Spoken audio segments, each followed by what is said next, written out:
समय साराय स्वानुभूत्या चकासते चित स्वभावाय भावाय सर्वभावांतरच्छते।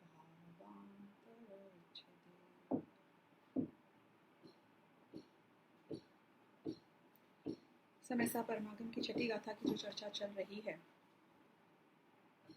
यहाँ उस शुद्ध द्रव्य की मुख्यता से कथन कर रहे हैं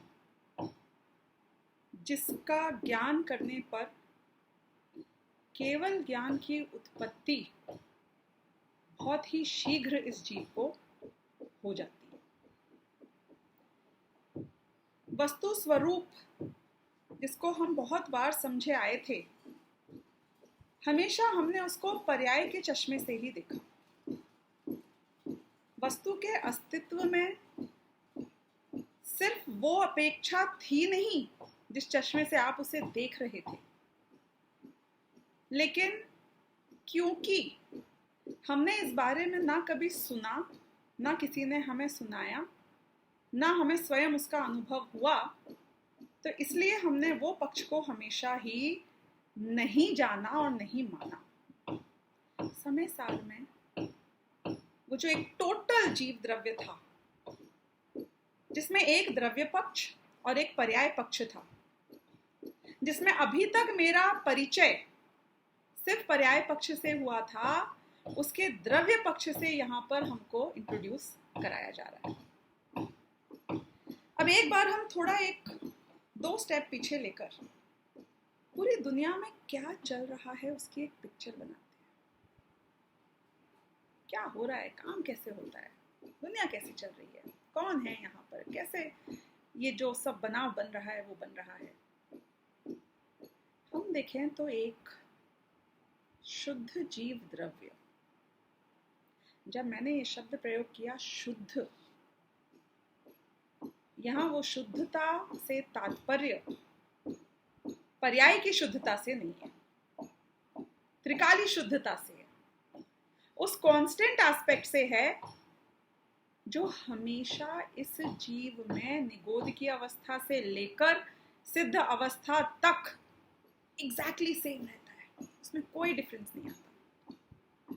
ये तो हो गया मेरा द्रव्य पक्ष। अब यदि हम बात करें कि ऐसा ये एक जीव जो संसार में अपने अस्तित्व को अनादिकाल से टिकाए हुए है, स्वयं सिद्ध है और इसके अस्तित्व को कभी भी कोई खतरा नहीं है, यानी कि ये कभी कॉम्प्रोमाइज नहीं होने वाला है, अनंत काल तक ये ऐसा का ऐसा रहने वाला है।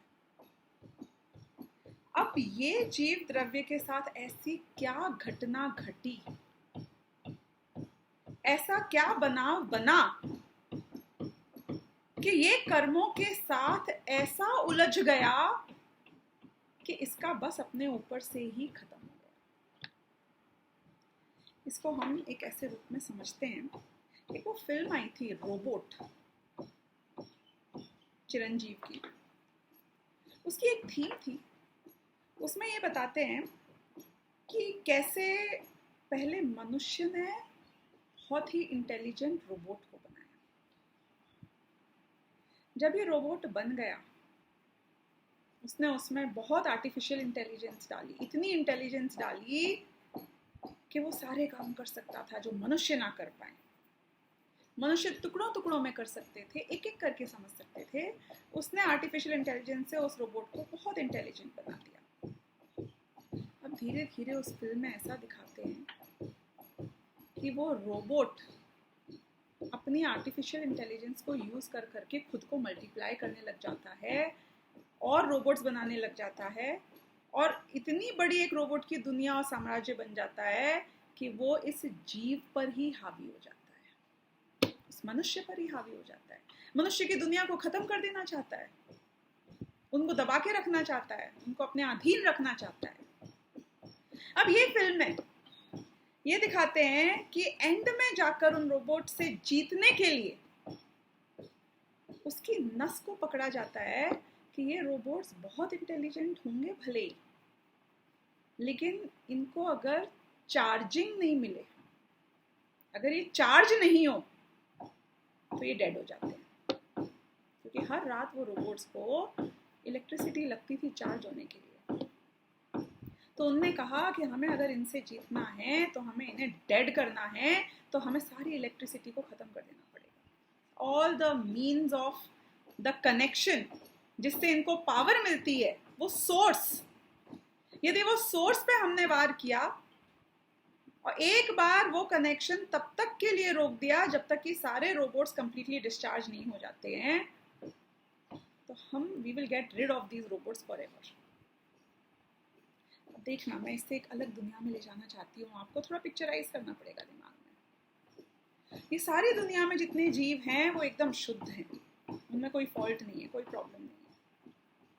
ये सारी दुनिया में ये जो पुद्गल है ना, ज्ञान तो नहीं है पर बहुत पावरफुल है, अनंत धर्म है उसमें भी, बहुत शक्तिशाली है, वो अपने कार्य को करने में बहुत अच्छी तरीके से सक्षम है। और पुद्गल अपना काम करता है संश्लेष और विश्लेष से, यानी कि जुड़कर और बिखर कर। ये पुद्गल परमाणु है ना, बेसिकली देखा जाए तो स्वभाव रूप से सिर्फ पुद्गल परमाणुओं का ही स्वाभाविक पर्याय होती है जब वो परमाणु रूप रहे। जैसे ही वो स्कंध रूप हो जाता है वो उसकी विभाव पर्याय है, लेकिन दैट्स ओके, क्योंकि विभाव रूप से परिणमन करना भी वस्तु का स्वभाव है। वो परमाणु विभाव रूप से परिणमित कर सके ऐसा परमाणु में स्वभाव है, और जीव भी अन्य द्रव्य का निमित्त मिले तो विभाव रूप से परिणमन कर सके, ये जीव का स्वभाव है। ये ऐसे विभाव रूप परिणमन करने का स्वभाव सिर्फ दो ही द्रव्यों में है, एक जीव और एक पुद्गल। धर्म अधर्म आकाश काल, इनकी सिर्फ स्वभाव पर्याय होती है, इनकी कोई विभाव पर्याय नहीं होती। अब जीव और पुद्गल में हम आते हैं तो इन दोनों में जो कनेक्शन है, आपस में रिएक्ट करने का, इंटरैक्ट करने का, ऑफ कोर्स हम निमित्त नैमित्तिक संबंध की अपेक्षा बात कर रहे हैं, लेकिन वो जो कनेक्शन है ना, वो जो कनेक्शन पॉसिबल है वो एकमात्र मोह राग और द्वेष से है। मतलब ये कि हम ये पुद्गल की दुनिया को एनालाइज करें तो पुद्गल के परमाणु ये आपस में अगर इनकी सर्टेन ट्यूनिंग बैठ जाती है, और वो आता है शास्त्रों में कि क्या ट्यूनिंग होनी चाहिए, कि रूक्षता का या स्निग्धता के 2 अंश एडिशनल हो सामने वाले में, more than the first one हो, तो वो जुड़ सकते हैं। Let's not get into the technicality, but concept ये है कि सर्टेन फ्रीक्वेंसी अगर मैच हो जाती है, सर्टेन क्वालिटी टाइप अगर मैच हो जाता है, तो वो पुद्गल परमाणु स्कंध रूप से परिणमित हो जाता है, यानी कि वो जुड़ जाता है। और जैसे जैसे वो जुड़ता चला जाता है वैसे वैसे उसकी जो पर्याय हैं वो उस हिसाब से परिणमित होने लग जाती है। पुद्गल जुड़ भी सकता है और पुद्गल बिखरता भी है, टूटता भी है। अब ये पुद्गल की जो ये टिपिकल एक क्वालिटी है जुड़ने की और बिखरने की, ये सिर्फ पुद्गल में है, ये जीव में नहीं है, ये धर्म अधर्म आकाश काल में नहीं है। जीव दूसरे जीवों से आपस में कभी जुड़ नहीं सकते हैं, 2 पुद्गल परमाणु तो जुड़ जाते हैं, पर जीव किसी दूसरे जीव से कभी नहीं जुड़ता, जीव किसी और पुद्गल से कभी नहीं जुड़ता और ना ही बिखरता है। अब जीव जीव हो गए, पुद्गल पुद्गल हो गया, लेकिन पुद्गल में जो ये एक ऐसी शक्ति थी कि वो स्निग्धता और रूक्षता को समझता है, यानी कि ज्ञान तो नहीं है, एक्शन पे रिएक्शन होता है, लेकिन वो एक सर्टेन जो स्टिमुलस है वो उस स्टिमुलस को, स्निग्धता और रूक्षता को आइडेंटिफाई करता है, क्योंकि मशीन है और मशीन में एक सर्टेन टाइप ऑफ सीक्वेंसिंग होती है एक्शन और रिएक्शन की। जैसे कि मैंने यदि एक स्विच को ऑन किया तो वो स्विच पुद्गल का बना है, ज्ञान नहीं है वहां। लेकिन उसमें एक ऐसा कनेक्शन है जाकर उस पंखे के साथ में कि स्विच यहां ऑन करती हूँ और पंखा वहां चालू हो जाता है। वो पंखा भी अजीब है, पंखा भी समझता नहीं है, लेकिन पंखे में एक ऐसी कोडिंग होती है कि अगर उस तरीके की इलेक्ट्रिसिटी उस तरीके से उसमें पहुंचती है तो उसकी मोटर में एक तरीके का रिएक्शन जाता है, उससे वो पंखुड़ियों में एक तरीके का समझो एक प्रेशर जाता है और वो पंखा चलने लग जाता है। वो स्विच ऑफ करते हैं तो पंखा रुक जाता है। बहुत सिंपल सी साइंस है ना, बहुत सिंपल है। ऐसा तो हम होते हुए हमेशा ही देखते हैं, हर चीज में देखते हैं। ये पुद्गल की दुनिया में जैसे पंखा चल रहा है, स्विच और पंखे के बीच में वायरिंग है, ऐसे पुद्गल का महास्कंध है, पुद्गल के अनंत परमाणु हैं, पुद्गल की एक इतनी बड़ी दुनिया है। पुद्गल उसमें हर जगह हर डिफरेंट टाइप ऑफ स्कंध रूप से बिखरे पड़े हैं, अलग अलग टाइप की कोडिंग है, लेकिन ये पुद्गल की दुनिया पूरी एक तरीके से इंटरकनेक्टेड है, एक मैट्रिक्स है। अब वो मैट्रिक्स ऐसी है कि यदि एक जगह पर एक स्टिमुलस जाता है तो वो सिर्फ उसको इंपैक्ट नहीं करता है, वो सारी नसें जुड़ी हुई हैं पुद्गल की हर जगह की। मैट्रिक्स है ना। जैसे कि यदि एक जगह पे एक मशीन हो जिसमें समझो एग्जाम्पल के लिए 1000 वो हो मोड्स हो, आप पहली जगह स्विच ऑन करते हो, वो पूरी फैक्ट्री के सारे पुर्जे चालू हो जाते हैं काम करने, क्योंकि वो इंटरकनेक्टेड है। तो ये दुनिया भी, पुद्गल की दुनिया भी एक तरीके से आपस में पूरी इंटरकनेक्टेड है। किससे? पुद्गलों से इंटरकनेक्टेड है। देखो, आप और भी इमेजिन कर सकते हो कि पूरे ये एनवायरनमेंट में फ्रीक्वेंसीज होती हैं, वेरियस टाइप्स ऑफ फ्रीक्वेंसीज होती हैं। अभी यहीं पर कम से कम हो सकता है कि 1000 रेडियो स्टेशन की फ्रीक्वेंसी जहां मैं बैठी हुई हूं उस एरिया में व्याप्त है। अब यदि मैंने अपना मोबाइल लिया और एक सर्टेन फ्रीक्वेंसी मैच करी तो वो रेडियो चैनल के गाने मुझे सुनाई देने लग जाएंगे। अभी यहीं पे बैठकर मैंने एक सर्टेन फ्रीक्वेंसी करी और अगर इंटरनेट चालू है तो मुझे वही वेबसाइट, वही पेज, वही वीडियो वही नजर आएगा, क्योंकि पुद्गल बहुत इंटरकनेक्टेडली उसकी फ्रीक्वेंसी सब जगह फैली हुई है और कोई फ्रीक्वेंसी किसी दूसरी फ्रीक्वेंसी में कभी मिक्स नहीं हुई है। रेडियो की फ्रीक्वेंसी आपके ओटीटी प्लेटफॉर्म या इंटरनेट की फ्रीक्वेंसी से कंफ्यूज नहीं हो जाती है। आप देखो, हम फोन करते हैं मोबाइल से, वहीं पे जियो का नेटवर्क है, वहीं एयरटेल का नेटवर्क है, वहीं पे और 50 कंपनियों के नेटवर्क हैं, इतने सारे नंबर्स हैं। जो नंबर डायल करते हैं वो आदमी का मोबाइल की घंटी बजती है, उसके बाजू में चिपक के बैठे हुए आदमी की मोबाइल की घंटी नहीं बजती। और उससे मेरी बात हो जाती है, ये आवाज कैसे मेरे फोन से होकर उस फोन तक, सामने वाले के मोबाइल फोन तक तो वायर भी नहीं है, लेकिन पुद्गल की फ्रीक्वेंसी मैच होती है, यानी कि उसका वो मैट्रिक्स फैला हुआ है सब जगह। एक जगह कोई भी एक्शन होता है तो वो पूरी मशीनरी में मैसेजिंग कर सकता है या कर देता है, और ये सब ऑटोमेटिक होता है। इस सब में कोई करने वाला नहीं है, कोई ज्ञानवान नहीं है, कोई भगवान नहीं है। पुद्गल का पावर इनफ है इन सारे कार्यों को अपने आप करने के लिए। तो ये स्निग्धता और रुक्षता ये तो बनते हैं निमित्त, और बाकी पुद्गल परमाणु की जो त्रिकाली पर्याय हैं, जो उस परमाणु में खचित हैं, उसका त्रिकाली अस्तित्व उस पुद्गल परमाणु में ऑलरेडी वर्तमान में है। किस सीक्वेंस में कौन सी पर्याय कब कैसी आएगी, उसको कहाँ कन्वर्ट होना है, कैसे कहाँ जाना है, ऐसे सारे पुद्गलों की बनी हुई पूरी दुनिया, चाहे स्कंध रूप में हो, जिस रूप में हो, अपनी अपनी एक सर्टेन फिक्स मैट्रिक्स में, एक सर्टेन कोड्स के साथ में फैला हुआ है। अब ये स्निग्धता और रुक्षता की भाषा पुद्गल में भी है और ये स्निग्धता और रुक्षता जीव भी करते हैं। वैसे तो जीव और पुद्गल का कोई लेना देना था नहीं ओरिजिनली, पर ये जीव भी कमाल की चीज है। इसमें इतना स्वभाव भरा पड़ा है, अनंत धर्मात्मक वस्तु है, लेकिन कुछ धर्मों की ऐसी कैपेबिलिटी भी है, ऐसा स्वभाव भी है कि वो विभाव रूप से भी परिवर्तित हो सकता है।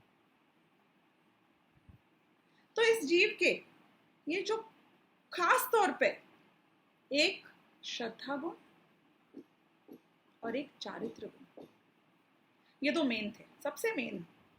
बाकी अनंत धर्म है, लेकिन ये श्रद्धा और चारित्र और इनका जो विकारी परिणमन, मिथ्या श्रद्धान जिसे हम मोह कहते हैं, राग और द्वेष जो चारित्र मोहनी के कारण होते हैं, ये मोह राग और द्वेष, इसमें जो राग है ना, राग ये है स्निग्धता, और जो द्वेष है ये है रुक्षता। अब देखना, जैसे आपने देखा होगा आजकल फिल्मों में ऐसा दिखाया जाता है कि टेररिस्ट लोग होते हैं ना, ये अगर समझो मोबाइल से किसी को फ़ोन कर रहे हैं, तो जो सीबीआई वाले ऐसे एंटी टेररिस्ट स्क्वाड वाले होते हैं, वो लोग उनके फ़ोन को इंटरसेप्ट कर देते हैं, उनके सिग्नल्स को बीच में काट लेते हैं और उनकी बात सुन लेते हैं। ऐसा हो सकता है, ऐसा कई बार हो सकता है कि नॉर्मली एक फ्रीक्वेंसी हो, उसमें दूसरी फ्रीक्वेंसी आए और उसके काम में बीच में उसमें जो हो रहा है उसमें खुद ही पार्टिसिपेट कर ले। तो ये जीव में जो राग और द्वेष की कैपेबिलिटी आई ना, विकारी पर्याय रूप से परिणमन करने की कैपेबिलिटी आई, तो वो राग और द्वेष, ये स्निग्धता और रुक्षता है, ये जो पुद्गल अपने नॉर्मल स्निग्धता रुष्टा के अनुसार से कभी जुड़ता था और कभी बिछुड़ता था, ये राग द्वेष में इस टाइप की इंटरसेप्टिंग फ्रीक्वेंसी थी कि इसने ये उसी फैमिली को बिलोंग करता था स्निग्धता और रुक्षता की, कि इस राग द्वेष ने वो स्टिमुलस, वो इनिशिएशन, वो इग्निशन, चिंगारी छोड़ दी, पहल करी और चिंगारी छोड़ दी कि ये सारे जो ये पुद्गल की इतनी बड़ी दुनिया थी, राग द्वेष से इसने अपने आप को जाके वो तार जोड़ दिया, वो चार्जिंग कर दी। हम वो चल रहे थे ना रोबोट मूवी के, रोबोट से, वो सारी रोबोट की दुनिया जो थी वो है कर्मों की दुनिया, और ये रोबोट इतने ज्यादा आर्टिफिशियल इंटेलिजेंस थी, तो उस आर्टिफिशियल इंटेलिजेंस से इतने इंटेलिजेंट बन गए कि वो अपने दायरे में, अपनी लिमिटेशन में रहते हुए इतने स्ट्रांग बन गए, इतने स्ट्रांग बन गए कि मनुष्य पर भारी पड़ने लग गए, क्योंकि मनुष्य ने सिर्फ एक गलती करी कि वो उसको चार्जिंग के जो भी रिसोर्स है वो कॉन्स्टेंटली प्रोवाइड कर रहा था। तो ये जीव ने राग द्वेष की चार्जिंग, ये रिसोर्स उस पुद्गल की दुनिया को कॉन्स्टेंटली प्रोवाइड करके अपने पांव पे कुल्हाड़ी मार दी। अभी सोचो जरा, मजा आएगा, मतलब मजा आएगा ऐसे सोचना ये क्या चल रहा है दुनिया में। मैंने जो राग द्वेष किए उससे मैंने कर्मों को छेड़ दिया, मैंने उनको छेड़ा, तो कर्म का तो एक ही काम था, आना, बंधना, और फिर जब उनका काल पूरा हो जाए तो बिछुड़ जाना। लेकिन जब वो बिछुड़ते हैं तो वो अपनी एनर्जी को कहीं और ट्रांसफर करके बिछुड़ते हैं। जैसे मैंने मोह राग द्वेष किया तो कर्म में संश्लेष हुआ, कर्म के कार्माण वर्गणा के परमाणु आके कार्माण शरीर बन के मेरे साथ में एक क्षेत्रावगाह रूप से व्याप्त हो गए। अब उनको वेंट आउट चाहिए, वेंट आउट चाहिए, यानी कि उनको जब मुझे छोड़ के जाना है उसके पहले वो अपनी एनर्जी को कहीं और ट्रांसफर करेंगे।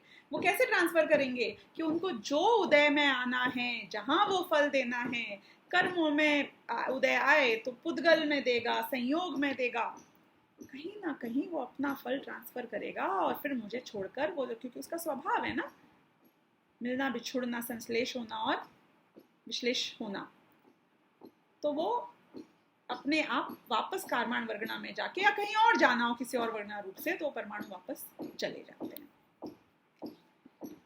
अब ये जो साइकिल थी, कौन सी साइकिल कि शुरुआत हर बार हो रही थी मेरी चार्जिंग से। मैंने चार्ज कैसे किया इन रोबोट्स को, इन पुद्गल के मैक्रो दुनिया को, मैं उस मैट्रिक्स में स्टिमुलस कहाँ भेजा सब गड़बड़ करने के लिए, कि वो भेजा राग और द्वेष से। पुद्गल सिर्फ राग और द्वेष की भाषा समझते हैं। पुद्गल जीव के ज्ञान की भाषा को नहीं समझता। नहीं समझे आप बात? पुद्गल को स्टिमुलस ज्ञान से नहीं होता।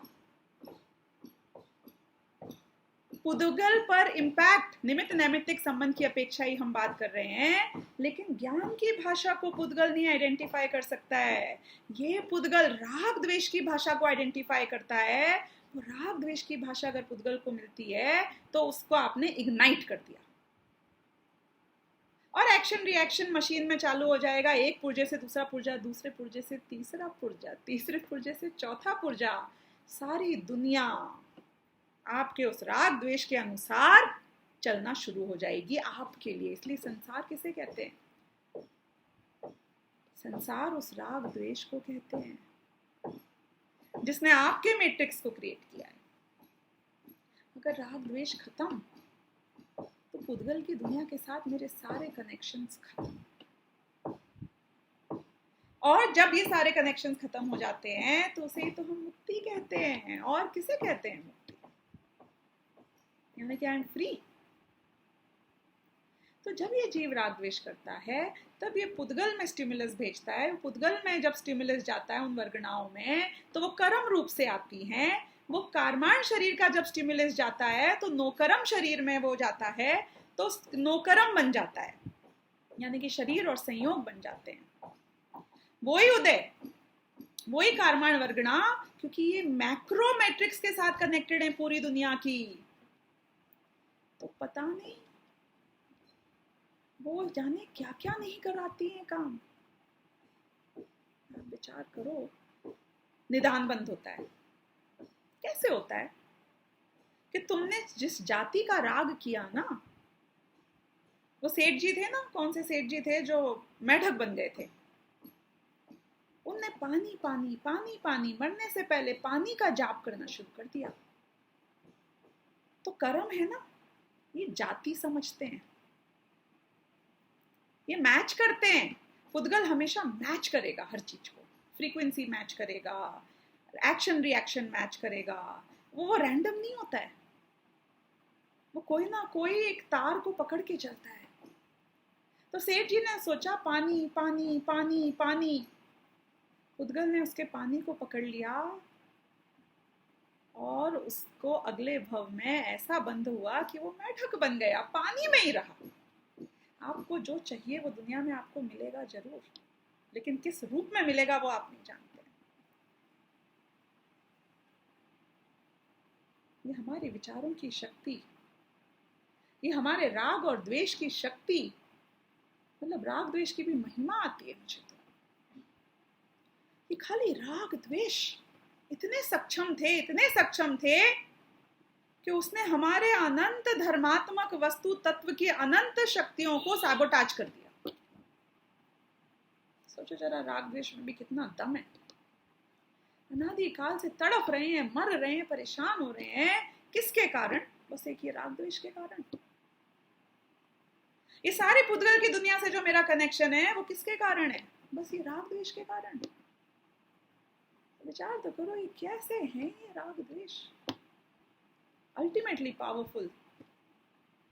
और ये राग द्वेष के कारण, इनके निमित्त से जो स्टिमुलस होता है, जो एक्शन होता है, जो एक इनिशिएशन होता है पुद्गल की मैट्रिक्स में, क्योंकि टच पॉइंट, मेरा टच पॉइंट पुद्गल के साथ राग द्वेष के द्वारा है। और जैसे ही मैंने वो करंट भेजा, ये राग द्वेष का करंट जैसे ही पुद्गल में ट्रांसफर हुआ, पुद्गल ने अपना तांडव नाच नच लिया।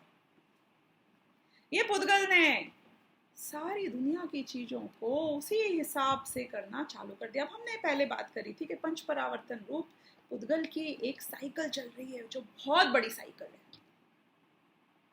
वैसे तो पंच परावर्तन जीव की अपेक्षा ही है।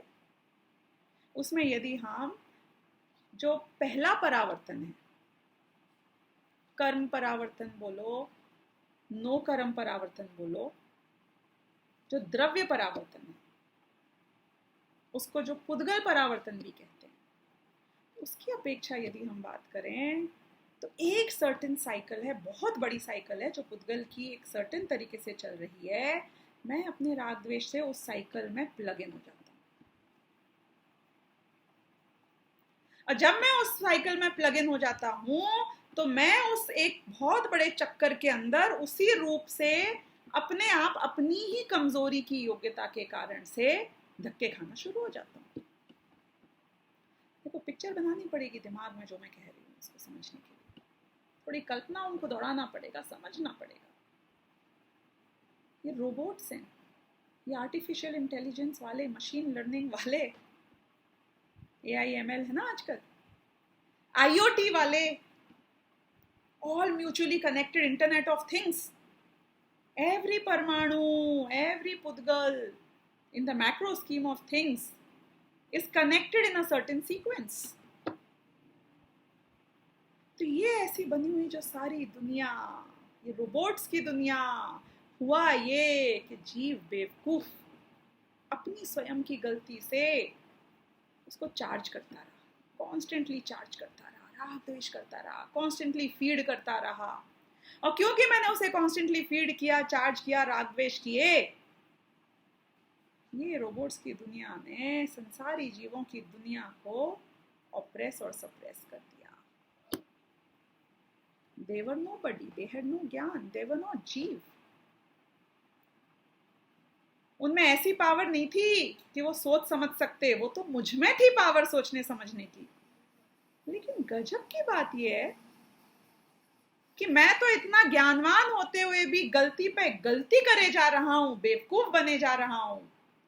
खुद की कमजोरी को अगर मैं एक समय पहचान लूं, एक समय रियलाइज कर लूं, कि ये समझ जाऊं सबसे पहले तो कि नब्ज कहाँ है उसकी।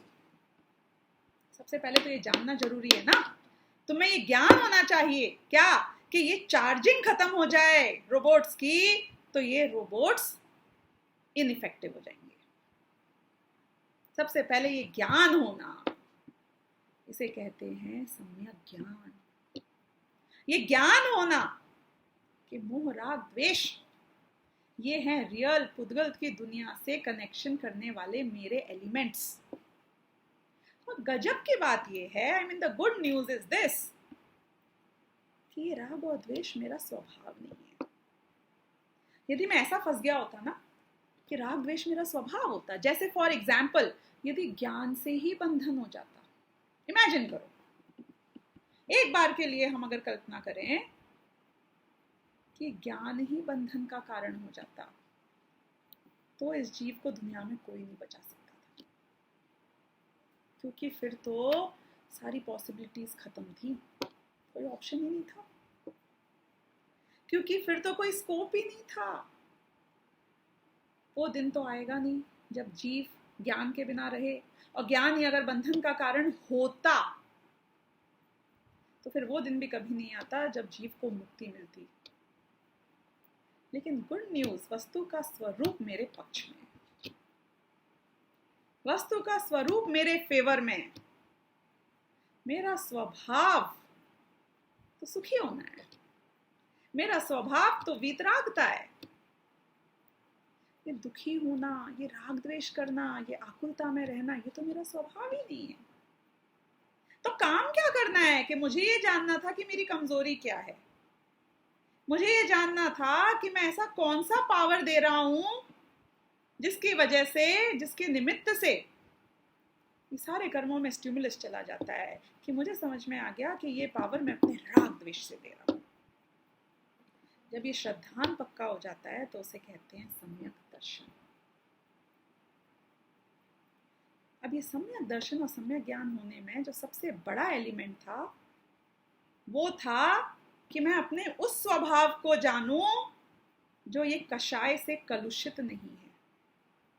मैं अपने उस स्वभाव को जानूं जो ये शुभ और अशुभ परिणाम से ढका हुआ नहीं है। मैं अपने उस शुद्ध स्वभाव को जानूं जो टाइमलेस है। मैं अपने उस शुद्ध स्वभाव को जानूं जिसमें अनादिकाल से विकार हो तो रहे होंगे, लेकिन जो स्वभाव कभी भी विकार रूप हुआ नहीं। एक पानी, वो होते हैं ना, क्या बोलते हैं उनको, गर्म पानी, कुछ गीजर्स बोलते हैं या क्या बोलते हैं, कुछ ऐसे वाटर बॉडीज होते हैं जहां पर नेचुरली अर्थ में अंदर से गर्मी निकलती है, तो वो पानी कॉन्स्टेंटली गर्म होता रहता है। कहीं माइल्ड गर्म होता है, कहीं बहुत गर्म होता है। हम ऐसी जगह गए हुए भी हैं, क्या नाम है मुझे ध्यान नहीं आ रहा है। It's like hot water, pools naturally. तो वो पानी ऐसा कहते हैं क्योंकि अर्थ से हीट निकल रही है, उसकी वजह से नेचुरली गर्म हो गया है। तो एक अपेक्षा से कहा जाए तो अनादिकाल से वो पानी गर्म ही था। तो क्या अगर उसका पानी अनादिकाल से गर्म था, हमेशा से गर्म ही था, तो क्या उसका अर्थ ये निकलता है कि इस पानी को यदि मैंने एक लोटे में बाहर निकाला और कहीं रखा 1-2 घंटे, तो भी वो उतना ही गर्म रहेगा कि नहीं? जैसे ही उसका जो कांस्टेंट हीटिंग सोर्स हट जाएगा, इमीडिएटली उसी समय से उसका कूलिंग प्रोसेस चालू हो जाएगा, और फिर ऐसा कूल होगा कि यदि वापस उसको सोर्स ना मिले हीटिंग का, तो वापस कभी गर्म नहीं होएगा। क्योंकि पानी का गर्म होना उसका स्वभाव नहीं है, उसका विभाव स्वभाव है, जो पर के निमित्त पूर्वक ही होता है। स्वयं अपने आप कभी भी नहीं होता पानी गर्म। अनादिकाल से जीव दुखी है भाई, अनादिकाल से राग द्वेष कर रहा है कि अनादिकाल से पानी गर्म था, उसका मतलब ये नहीं है कि वो उसका स्वभाव हो गया। हाँ, मैं कषाय से वर्तमान में पर्याय में ढका हुआ हूँ। हाँ, राग द्वेष है मुझ में अभी पर्याय दृष्टि से। हाँ, मैं सुखी दुखी पर पदार्थों के लक्ष्य से अपने आप को महसूस करता हूँ, लेकिन ये दुखी होना, ये राग द्वेष करना, ये आज तक एक समय के लिए भी मेरा स्वभाव नहीं बने है। मेरा जो सोर्स है, मेरा जो नेचुरल फॉर्म है, वो कभी भी ये नहीं था। तो ये त्रिकाली द्रव्य का स्वभाव समझना पहली बात। तो ये विकार मेरे स्वभाव में नहीं है, ये बात समझना। और मैं वो हूं जो पर्यायों से पार हूं। मुझे पर्याय दृष्टि से तो अपने आप को देखना नहीं है ना, किसी भी रूप में नहीं देखना है, क्योंकि मेरा अस्तित्व एक त्रिकाली को और एक क्षणिक को मिलाकर बना है। द्रव्य का अस्तित्व कैसा है कि जिसमें द्रव्य, गुण और पर्याय ये तीनों मिलकर होते हैं, उससे एक अस्तित्व बनता है। द्रव्य का अस्तित्व ये तीनों रूप है, अखंड रूप से। यहां पे अगर मैं द्रव्य गुण की अपेक्षा बात करूं तो वो मेरा नित्य पक्ष है, और यहीं पर यदि मैं पर्याय की दृष्टि से बात करूं तो वो मेरा क्षणिक पक्ष है। मेरा अस्तित्व नित्य है कि क्षणिक है, इन सबको मिलाकर मेरा अस्तित्व बना है। क्योंकि क्षणिक के बिना नित्य नहीं रह सकता, और नित्य के बिना क्षणिक नहीं रह सकता। प्रवचन सार में हमारी इस सब्जेक्ट के ऊपर बहुत डिटेल में व्याख्यान चल ही रहे हैं। तो अब यदि मेरा अस्तित्व द्रव्य, गुण और पर्याय यानी नित्य पक्ष और अनित्य पक्ष, द्रव्य पक्ष और पर्याय पक्ष, इन सबको मिलाकर बना है, अब मुझे ये जानना है कि जो शुद्धता है वो त्रिकाली पक्ष तो हमेशा ही शुद्ध है, उसमें तो आज तक कभी कोई प्रॉब्लम आई ही नहीं। वो चाहे निगोदिया हो, वो चाहे मुक्त जीव हो, सिद्ध भगवान हो, कोई फर्क नहीं पड़ता है। द्रव्य पक्ष तो सबका एग्जैक्टली सेम है। ये कहानी की ट्रेजेडी पता है क्या है? द्रव्य पक्ष के सिर्फ होने से कुछ नहीं होता। That's not enough. इंपॉर्टेंट तो पर्याय है ना। क्यों? क्योंकि यदि आपके पास में 100 करोड़ रुपया बैंक अकाउंट में रखा हुआ है, आपकी तिजोरी में 100 करोड़ का सोना पड़ा हुआ है, आपके पूर्वजों ने आपके घर के नीचे यदि आप 10 फीट खोदो तो घड़ों में हीरे मोती गाड़ रखे हैं 100 करोड़ रुपए के। क्या इन चीजों से आप 2 किलो टमाटर खरीद सकते हो? क्या बात करते हो? जिस आदमी के पास 100 करोड़ की प्रॉपर्टी है, 100 करोड़ का सोना है, 100 करोड़ के हीरे मोती हैं, और 2 किलो टमाटर खरीद सकता है? कि है तो उसको पता ही नहीं है ना। अरे भाई को पता ही नहीं है मेरे पास क्या क्या है। होना इंपॉर्टेंट है, नो डाउट अबाउट इट, लेकिन जब तक वो होना मेरे ज्ञान का ज्ञेय नहीं बनता, तब तक वो होना ना होने के बराबर है। It's no good. तो यहां पर 2 बातें हमें समझनी है। पहली बात कि ये जो त्रिकाली ध्रुव है उसको यहां इस गाथा में शुद्ध नहीं कहा है, क्योंकि त्रिकाली ध्रुव की जो शुद्धता है वो तो वस्तु का स्वरूप है, निगोदिया से लेके मुक्त जीव तक सब में। इस गाथा में जिसको शुद्ध कहा है, एवं भड़ंति शुद्धम, किसको शुद्ध कहा है? कि जो ज्ञायक रूप से ज्ञात हुआ उसको शुद्ध कहा है, यानी कि वो निर्मल पर्याय जिसने ज्ञायक को विषय बनाया उस जीव को शुद्ध कहा है। जिसके पर्याय में आत्मा जानने में आया उसको शुद्ध कहा है। जो पर्याय ने आत्मा को जाना वो पर्याय यदि स्वयं को विषय बना ले, यानी कि निर्मलता को, निर्मल पर्याय को विषय बना ले, तो भी अशुद्धता आ जाती है। वो पर्याय यदि राग द्वेष को विषय बनाए तो अशुद्ध हो जाती है। वो पर्याय यदि कर्मों को विषय बनाए तो अशुद्ध हो जाती है। वो पर्याय यदि कर्मों के उदय से मिलने वाले संयोगों को लक्ष्य करे तो अशुद्ध हो जाती है। वो पर्याय यदि भेद को लक्ष्य करे तो अशुद्ध हो जाती है, और वो पर्याय यदि पर्याय को लक्ष्य करे तो भी अशुद्ध हो जाती है। इसलिए लिखा है कि न विहोदी अपमत्तो न पमत्तो। वो पर्याय जिस द्रव्य को ज्ञेय बना रही है उस द्रव्य में ना ही प्रमत्त पर्याय हैं, यानी कि ना तो प्रमाद वाली पर्याय हैं, यानी कि ना तो शुभ और अशुभ पर्याय हैं, और उस द्रव्य में जो प्रमत्त दशा के अभाव रूप अप्रमत्त दशा होती है वो भी नहीं है। क्योंकि पर्याय को लक्ष्य में नहीं लेना है, पर्याय को द्रव्य को लक्ष्य में लेना है। पर्याय जब तक पर्याय को लक्ष्य में लेगी तब तक वो व्यवहार को लक्ष्य में लेगी, तब तक वो हमारे कमजोर पक्ष को लक्ष्य में लेगी, तब तक वो भेद को लक्ष्य में लेगी, तो आकुलता को लक्ष्य में लेगी, विकल्प को लक्ष्य में लेगी। तो अब देखना, ये थोड़ा सा टिपिकल है लेकिन समझना होगा कि जो त्रिकाली शुद्ध द्रव्य है उसमें ना प्रमत्त दशा है ना अप्रमत्त दशा है। लेकिन यहां पर शुद्ध किसे कहा जा रहा है कि द्रव्य को शुद्ध नहीं कहा जा रहा है, वो पर्याय जब द्रव्य को लक्ष्य करती है तो जो उसे अनुभव में आता है उसको यहां शुद्ध कहा जा रहा है, क्योंकि फल तो हमें उससे मिलेगा। एनकैश करना है ना तुम्हें अपनी प्रॉपर्टी को,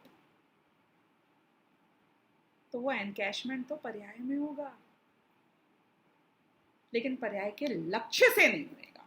कितनी कॉम्प्लिकेटेड बात समझानी थी आचार्य कुंद को, उन्होंने 2 लाइनों में इस बात को यहाँ समझा दिया। आगे जाकर और भी विस्तार तो करेंगे, पूरा समय सार इसी विस्तार के लिए समर्पित है, लेकिन यहाँ पर उन्होंने ये इंडिकेट कर दिया कि तुम्हारे त्रिकाली ध्रुव द्रव्य है, वो शुद्ध है, इसको तो तुम्हें द्रव्य दृष्टि से जानना पड़ेगा।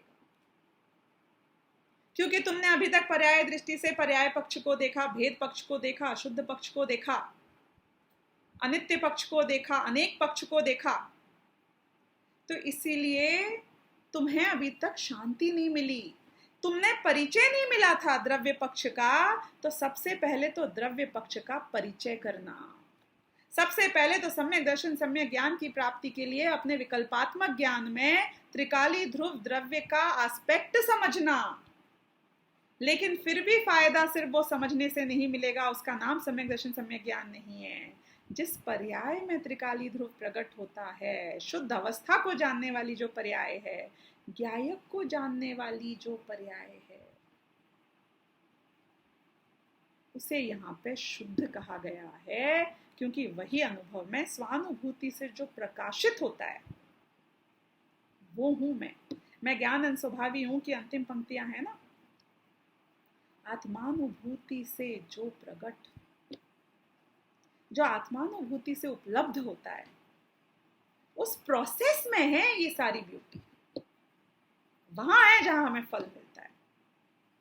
तो पहला एस्पेक्ट इस गाथा में जो समझना है वो ये है कि द्रव्य दृष्टि से जिस हम भगवान आत्मा को जानने की कोशिश कर रहे हैं, वो ना तो प्रमत्त है ना अप्रमत्त है, यानी कि पर्याय मात्र उसमें सम्मिलित नहीं है, और उसे शुद्ध कहते हैं क्योंकि शुद्धता पर्याय में आती है। किसके? कि जिसने द्रव्य दृष्टि से त्रिकाली ध्रुव को जाना, उसके। कि किस रूप में त्रिकाली ध्रुव को जाना, उसको पकड़ा किससे जाएगा त्रिकाली ध्रुव को? कि जो ज्ञायक रूप से ज्ञात हुआ है तो अनंत धर्मात्मक, लेकिन हम उस ज्ञायक रूप से उसको, उस इन एक्शन उसको जानेंगे। तो एक मूवी आई थी धूम, उसमें वो जो चोर होता है वो हमेशा बहुत जबरदस्त, ही pulls off like amazing heists, मतलब वो ऐसे बड़े बड़े चोरियां करता है कि आंखों के सामने वो चोरी कर ले जाएगा, और फिर आप जैसे ही उसको पकड़ने के लिए पीछे भागोगे तो वो छूमंतर हो जाता है, मतलब जबरदस्त गायब हो जाता है। तो उसमें दिखाते हैं कि पुलिस डिसाइड करता है कि ये चोर को, ही इज टू फास्ट, चोरी करने के बाद आप नहीं पकड़ सकते हो, क्योंकि उसमें जो कैरेक्टर चोर का दिखाते हैं वो ये दिखाते हैं कि वो इतनी जल्दी वेश बदल लेता है, इतने सारे वेश बदल लेता है कि वो आपके आंखों के सामने भी होगा तो आपको नजर नहीं आएगा। तो वो डिसाइड करता है कि मुझे चोर को कब पकड़ना है, कैसे पकड़ना है। बोले इस चोर को हम चोरी करने के काल में ही पकड़ सकते हैं, इन एक्शन। उसके बाद तो वो ऐसा गायब होएगा कि आप उसे कभी नहीं पकड़ पाओगे, इतनी जल्दी वेश बदल लेगा, ही इज टू फास्ट। तो अब वो पूरा फोकस करते हैं प्रेडिक्शन करने में कि नेक्स्ट चोरी कहाँ होगी, और उस चोरी के काल में चोरी करते हुए हम उसको पकड़ लें। ऐसे ही भगवान आत्मा को जो मुझे जानना है, तो मैं कैसे, कब जानूंगा, कहाँ जानूंगा? कि वो जिस काल में उस भगवान आत्मा में स्वपर प्रकाशक उसका स्वभाव है, ज्ञायक रूप उसका स्वभाव है, जब भी इस भगवान आत्मा को तुम्हें जानना होगा, इन एक्शन जानना होगा। ज्ञायक रूप से ज्ञात होता है, ज्ञेय रूप से ज्ञात नहीं होता है। हमें त्रिकाली ध्रुव को ज्ञेय रूप से नहीं जानना है, वहां तुमने भेद कर दिया। हमें त्रिकाली ध्रुव को ज्ञायक रूप से जानना है, और वहीं पे उन्होंने ये कहा कि वहां कर्ता और कर्म का भेद नष्ट हो गया, दोनों एक हो गए, दोनों जान रहे हैं। तो इस तरीके से हमने ये बात भी समझी। और दूसरी बात जो हमने उदाहरणों को समझा कि पुद्गल की दुनिया में, वो रोबोट्स की दुनिया में हम खुद अपनी कमजोरी के कारण फंस चुके हैं। अब ये दुनिया में तुमको रोबोट ही रोबोट नजर आ रहे हैं, जीव तो बेचारा उसके पावर में दब चुका है। वो अगर हमें समझ में आ जाए कि इनको जो चार्जिंग मिल रही है वो सोर्स यदि खत्म हो गया, तो फिर ये हमारा इनसे कोई लेना देना नहीं है, हमारे सारे संबंध वहीं खत्म हो जाएंगे। ऐसे जिस क्षण इस जीव को समझ में आ गया कि मुझे स्टिमुलस नहीं देना है, मुझे छेड़ना नहीं है, मैं सिर्फ उस पल में छेड़ता हूँ कर्मों की दुनिया को जिस पल में मैं राग द्वेष करता हूँ। जिस पल में मेरा राग द्वेष खत्म हुआ वहां कर्म इनइफेक्टिव हो जाएंगे, उनका खेल खत्म हो जाएगा। हाँ, जब तक चार्जिंग प्रीवियसली जो इतनी चार्ज कर रखा है वो चार्जिंग जब तक चलेगी, they may last for a few more hours or months or whatever, for some more time. लेकिन नई चार्जिंग खत्म हो जाए तो वो अनलिमिटेड नहीं चलेंगे, वो फाइनली डेड हो जाएंगे, हमारा संपर्क खत्म हो जाएगा। तो यहाँ ये समझाते हैं कि राग द्वेष का संपर्क जो हमने पुद्गल के साथ कर रखा है, जिस क्षण वो खत्म हो जाएगा तो प्रीवियसली जितना कनेक्शंस हमने चार्जिंग कर रखी थी उनके निपटते ही ये जीव पूर्ण मुक्त हो जाएगा। ऐसे मुक्त होने की बात इस छठी सातवीं गाथा में समय सार में समझाई है। आगे की चर्चा हम करेंगे कल। सहजानंदी शुद्ध स्वरूपी अविनाशी हूँ आत्मस्वरूप। सहजानंदी शुद्ध स्वरूपी अविनाशी हूँ आत्मस्वरूप। सहजानंदी शुद्ध स्वरूपी अविनाशी हूँ आत्मस्वरूप। जहाँ वाणी के ज्ञान से सूझे लोकालोक, सो वाणी मस्तक नमो सदा दे तुम।